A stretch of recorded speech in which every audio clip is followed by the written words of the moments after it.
What if the most brilliant mind in human history was also its most tragic failure? The world knows the perfection of his finished work, a flawless masterpiece. Most biographies stop here, but we are going deeper, into the secret world of his notebooks. A world of genius few have ever truly explored. He designed the future. Machines that could touch the sky, and fortresses that could conquer the earth. So why did this man, who could see centuries ahead, leave his greatest works unfinished? This is the central mystery we will solve together. It's the story of a mind at war with itself. The painter versus the inventor. The perfectionist versus the pioneer. If you believe the only way to understand genius is to dissect it, subscribe now and join us as we begin the anatomy of Leonardo da Vinci. Our story begins in the heart of the Renaissance, Florence, a city exploding with art, commerce, and new ideas. And in the bustling workshop of the master Verrocchio, a new kind of mind was quietly taking shape. While other apprentices learned to copy the master, the young Leonardo was secretly trying to copy the greatest master of all, nature itself. He wasn't just learning art. He was reverse engineering reality. The day came when his master Verrocchio tasked him with a small part of a major commission, to paint a single angel. And Leonardo did more than paint. He imbued the angel with a light and life that seemed to defy the very laws of oil and wood. The result was unsettling. The student's work was not just good, it was divine. It made the master's own work look painfully human. And in that moment, Verrocchio knew. A new era had begun. Most stories celebrate this as a triumph. But we can see it was also a warning. A mind this powerful doesn't follow the rules, it makes its own. Even in his moment of victory, Leonardo's focus was already gone. He was searching for the hidden mechanics of the world, a puzzle far more interesting than fame. His talent was undeniable. A master of light and shadow, he could capture the soul on canvas. He was a perfect diamond. But his flaw and his genius was that he didn't just want to reflect the light. He wanted to understand it from every possible angle. Soon, Florence recognized his mastery. He was given his first great independent commission, a chance to create his own masterpiece. This should have been his crowning glory. He began the adoration of the Magi with revolutionary fervor, designing a composition that would shatter all conventions. But then, the pattern began. His obsession shifted from the whole to the parts. He became lost in the infinite details of human expression. And then, science, his great love and great curse, called to him. The painting was forgotten for the simple beauty of an onion's layers. His studio became a map of his divided mind. The abandoned masterpiece at the center, surrounded by a fortress of brilliant but unrelated distractions. Time slipped away. His focus, once a laser, had become a prism, scattering his genius in 1,000 beautiful, unproductive directions. And this is what remains, a ghost of a painting, a masterpiece trapped in its own potential, a perfect metaphor for the man himself. His patrons were furious. They saw a lazy, unreliable artist. They couldn't understand that Leonardo wasn't being lazy. His mind was simply too full. He was solving problems they didn't even know existed. And so, he walked away. He abandoned the commission, leaving behind a monument to his own unfinished genius. This is the moment most historians mention, but few truly analyze. It's the first clear symptom of the paradox we are here to investigate. A genius so brilliant he could become paralyzed by his own infinite possibilities. This is the core of the Da Vinci paradox. How can a mind that sees everything struggle to complete anything? The answer is as complex as the man himself. He fled to Milan, a city of soldiers and engineers. He sought a new patron, the powerful Duke Ludovico Sforza. And in his letter of introduction, we find the most shocking clue to his state of mind. He pitched himself not as a great painter, but as a brilliant military engineer. The Duke was intrigued. He didn't need another artist, but a man who could design war machines. That was a man he could use. And so Leonardo stood in his new home, a paintbrush in one hand, a blueprint for destruction in the other. Had he finally found a focus for his scattered genius? Or had he just found a more dangerous set of distractions? In Milan, Leonardo entered a new world. A world not of art, but of power, ambition, and military might. He presented himself to Duke Sforza as a master of war, an inventor of terrible and beautiful machines, promising the Duke an undeniable advantage on the battlefield. His notebooks from this time are filled with dark brilliance. It's not just weapons, but automated knights. The first concepts for a robot designed for 150 years too early. But his genius wasn't just for war. The Duke also used him as a master of spectacle, an event planner with an engineer's mind. He created wonders for the court parties, mechanical lions, and automated heavens. Illusions so real they blurred the line between magic and mechanics. Impressed by his boundless creativity, the Duke gave Leonardo the project that would define his time in Milan, a colossal bronze horse, the largest the world had ever seen. And in this commission, Leonardo's ambition found its ultimate expression. He didn't just want to build a statue. He wanted to challenge antiquity itself. But here, the pattern returns. Before the first piece of clay was shaped, he became lost in obsessive preparation, dissecting dozens of horses to understand the absolute perfection of their form. To most people, the statue was the goal. But for Leonardo, the statue was almost an excuse. The real prize was the knowledge gained along the way. This is a key to understanding his paradox. After years of study, the work finally began. The scale of the clay model was breathtaking. It was a monument to pure ambition. The Gran Cavallo was a wonder of the age, its perfect form, celebrated by all of Milan.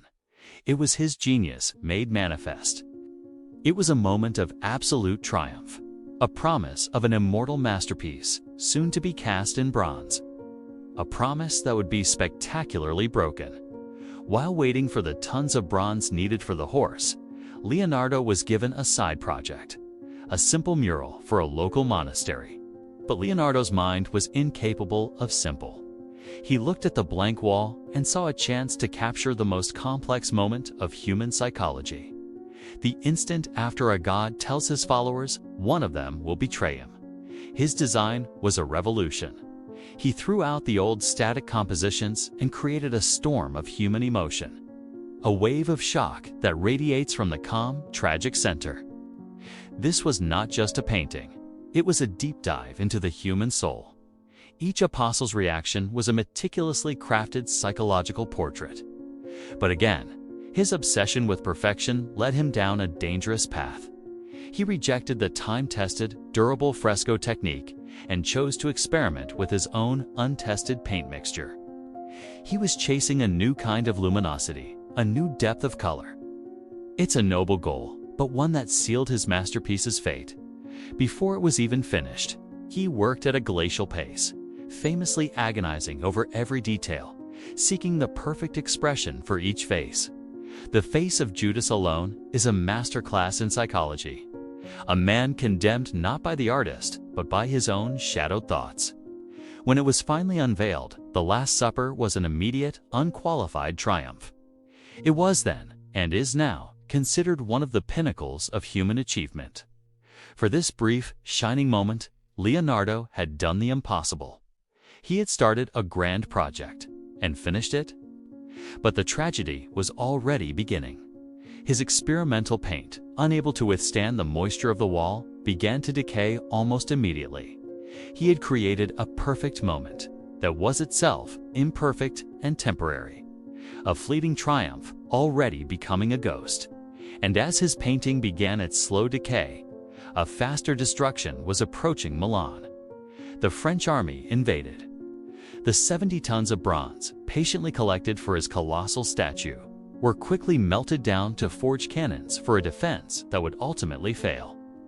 When the French archers stormed the city, they found Leonardo's defenseless giant, the great clay horse, standing silently in its warehouse.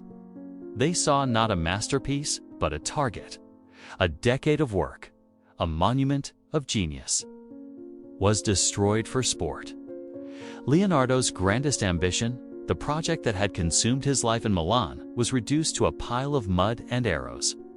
With his patron captured and his work in ruins, Leonardo fled the city he had called home for nearly 20 years. He was a fugitive once more, with nothing to his name but the notebooks that held his brilliant, unrealized dreams. After years of wandering, a more weathered, more famous Leonardo returned to the city that first made him, Florence. But Florence had not waited for him. A new star now dominated the city. A younger, more ferocious talent, Michelangelo. His statue of David was everything Leonardo was not. Pure, raw, aggressive power. A defiant statement carved in stone. The city saw a rivalry between two artists, but Leonardo, ever the scientist, saw something different. He saw a competing theory of perfection, one he needed to analyze and understand. Here we witness the ultimate clash. Leonardo's soft, smoky ambiguity versus Michelangelo's hard, divine certainty. Two titans, completely different ways of seeing the world. And the city of Florence, in a stroke of political genius, decided to pit them against each other directly. A public duel fought with paintbrushes on the walls of the great council hall. The stage was set for the greatest artistic battle in history. The aging master of science versus the young titan of raw passion. But true to form, Leonardo's first move was not artistic, but engineering. He became lost in designing an elaborate scaffold, overcomplicating the task before it even began. Yet his design for the mural, the Battle of Anghiari, was a work of terrifying genius. A vortex of controlled chaos, capturing the brutal soul of war itself. He once again rejected the proven fresco method. His pride and his relentless curiosity demanded a new way. He would try to bake the paint onto the wall itself. On opposite sides of the hall, the two rivals worked. Michelangelo with furious speed, Leonardo with painstaking scientific slowness. But Leonardo's experimental paint was a flawed formula. It was too oily, it wouldn't dry.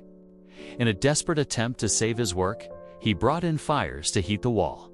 A gamble against chemistry and time. It was a catastrophic failure. The heat, too intense, caused the masterpiece to melt. The beautiful colors dripped down the wall in waxy, horrifying tears. His greatest battle scene ended not with a bang, but with a defeated, melting whimper. He had lost the battle not to Michelangelo, but to his own obsessive need to innovate. Another grand vision, another public humiliation, another monument to his own unfinished genius. He abandoned the project, leaving behind a ruined masterpiece for all of Florence to see. The duel was over. Michelangelo had won by default, but even in failure, Leonardo's vision was so powerful that his surviving drawing became a textbook for the next generation of masters, including the great Raphael. Shamed by this public disaster, Leonardo turned away from grand commissions. He retreated inward. He accepted a small, humble project. A simple portrait of a local merchant's wife. A painting that should have taken months, but would instead consume the rest of his life. Her name was Lisa Gerardine. In the quiet of his studio, she became his new laboratory. He was no longer just painting a face. He was on a scientific quest to capture the most fleeting thing of all, a human thought expressed as a subtle, changing smile. This is the secret few people understand. The Mona Lisa is not just a painting. It is the solution to a scientific problem. He applied his sfumato technique in countless microscopic layers, creating an ethereal haze where light and shadow become one. The smile exists in this ambiguity. It's a trick of the light, a paradox for the eye. It is there only when you are not looking at it directly. Her eyes hold the same secret, an illusion of life crafted with an engineer's precision. And behind her, he painted not a real place, but a landscape from his own mind. A world as strange and beautiful as his own notebooks. For years he worked, long after the commission was due. This was no longer a job, it was an obsession. He refused to deliver the painting because he hadn't just captured Lisa's likeness, he felt he had captured something universal about humanity itself. It was the ultimate fusion of his two warring selves, the artist and the scientist, working in perfect harmony at last. And so the Mona Lisa became his masterpiece, a quiet private triumph born from the ashes of his loud public failures. It became his constant companion, the one work of art he would carry with him for the rest of his life. It was more than a painting, it was a mirror, a reflection of his own complex, mysterious soul. He had finally completed something, perfectly, but he kept it for himself, leaving the world with the ultimate question, the ultimate open loop. What secret did Leonardo discover in her smile that he refused to let go? In the final years of his life, Leonardo found a piece that had long eluded him. He was invited to France, not as a contractor, but as a treasured philosopher king. King Francis I gave him a home, a generous pension, and the one thing he valued most, the freedom to think without the pressure to produce. Here, in the quiet chateau of Clos, surrounded by his life's work, he undertook his final great project, organizing the thousands of pages of his notebooks. He was attempting to assemble the scattered pieces of his own brain to create a grand encyclopedia of everything, a final attempt to impose order on a lifetime of beautiful chaos. The king would visit often, sitting for hours, listening to the old masters speak of geometry, anatomy, and the nature of water. It was a meeting of minds across generations. Leonardo knew his time was short. He wasn't building for today. He was planting seeds of knowledge for a future he would never see. Even then, he was still designing, still dreaming. His mind, even at the end, refused to be still. He found a quiet dignity in these last years. A man who had seen everything, tried everything, and now was simply being. And the Mona Lisa was always there, his silent companion. A private obsession finally completed, a puzzle only he truly understood. On May 2, 1519, at the age of 67, the great Leonardo da Vinci lay on his deathbed. Legend says he died in the arms of the king, a fitting end for a man who had become a living legend himself. And with his last breath, the most curious and powerful mind of the Renaissance fell silent. His will was simple. He left his material possessions to his servants. But he left his true treasure, his soul's work, the notebooks, to his most loyal student. For a time, the legacy was safe. But this is where our story takes its most tragic turn. After his student's death, the heirs, ignorant of their value, began to sell off the notebooks. A library of genius, dismantled for pocket change. The unified brain of Leonardo da Vinci was scattered across Europe, a catastrophic loss for humanity.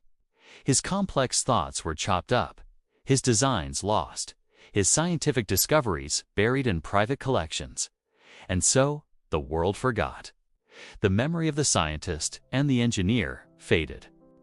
The brilliant light of his mind was extinguished, leaving only the faint glow of his reputation as a painter. For nearly 300 years, Leonardo's true genius lay dormant, a sleeping giant waiting to be reawakened.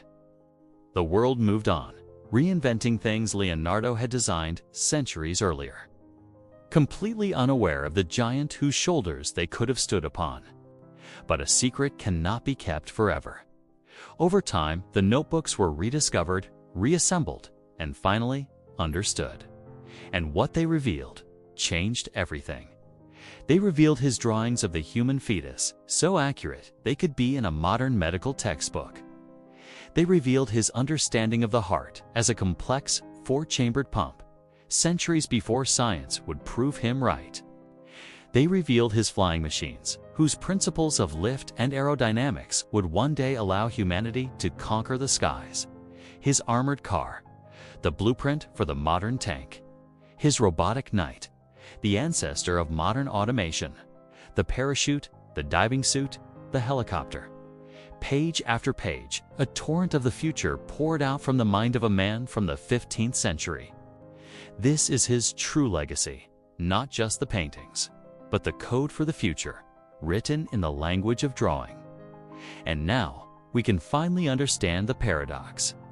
The unfinished works weren't failures, they were experiments, the byproducts of a relentless quest for knowledge. He wasn't an unfinished genius, he was something far more rare, a process genius, a man for whom the journey of discovery was always more important than the destination. That is the solution to the puzzle.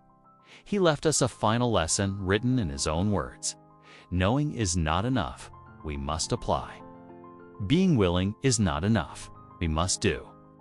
In his final self-portrait, we see it all. The wisdom, the curiosity, the weariness of a man who saw too much too soon. He was an artist, an engineer, a scientist, an inventor. He was the ultimate Renaissance man, a true and eternal echo of genius.